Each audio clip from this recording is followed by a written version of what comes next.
म्हसवड पालिका निवडणूक प्रभाग क्रमांक 1 मध्ये भाजपाच्या पथकाला मोठा प्रतिसाद मिळाल्याचं चित्र दिसतंय।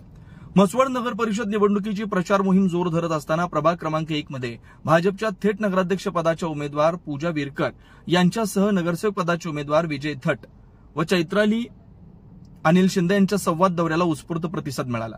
उद्यमनगर 1, लांबमाळा, इनकुळे वस्ती, पिसे वस्ती, कोलकाता वस्ती, मासळ वस्ती, शेटे वस्ती, शिक्षक कॉलनीचा काही भाग आणि नाईक वस्ती या परिसरात दौरा काढण्यात आला।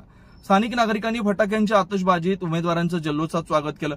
संवाद साधताना मतदारांनी स्थानिकांच्या समस्या, पाणीपुरवठा, रस्ते, वीज व्यवस्था आणि प्रभागातील प्रलंबित विकास कामांबाबत आपली मतं मांडली। यावेळी बोलताना भाजपचे प्रभाग क्रमांक 1 चे अधिकृत उमेदवार विजय थट म्हणाले, 2011 मध्ये आम्ही सत्तेत असताना मंत्री जयकुमार गोरे यांच्या माध्यमातून लांबवस्तीचा अप्रोच रोड, पिण्याच्या पाण्याची पाईपलाईन, पथदिवे यासह अनेक मूलभूत सुविधा निर्माण केल्या। मात्र सत्ता परिवर्तनानंतर गेल्या 9 वर्षात या प्रभागातील आणि संपूर्ण शहरातील विकास पूर्णपणे खुंटला। आमच्या काळातील कामांची झालेली अधोगती जनतेने स्वतः अनुभवली। पुढे बोलताना त्यांनी नागरिकांना आवाहन केलं, परत एकदा संधी दिल्यास म्हसवड शहराचा थांबलेला विकास पुन्हा गतिमान करू। भाजपच्या सर्व उमेदवारांना विजयी करून शहराच्या विकासासाठी एकसंघपणे मतदान करा। संवाद दौऱ्यात नागरिकांचा उत्स्फूर्त सहभाग दिसून आला। प्रभाग क्रमांक 1 मध्ये भाजपच्या पथकाला मोठा प्रतिसाद मिळाल्याचं चित्र आहे। प्रतिनिधी नागराज डोंबे, राजूक 79 न्यूज, म्हसवड।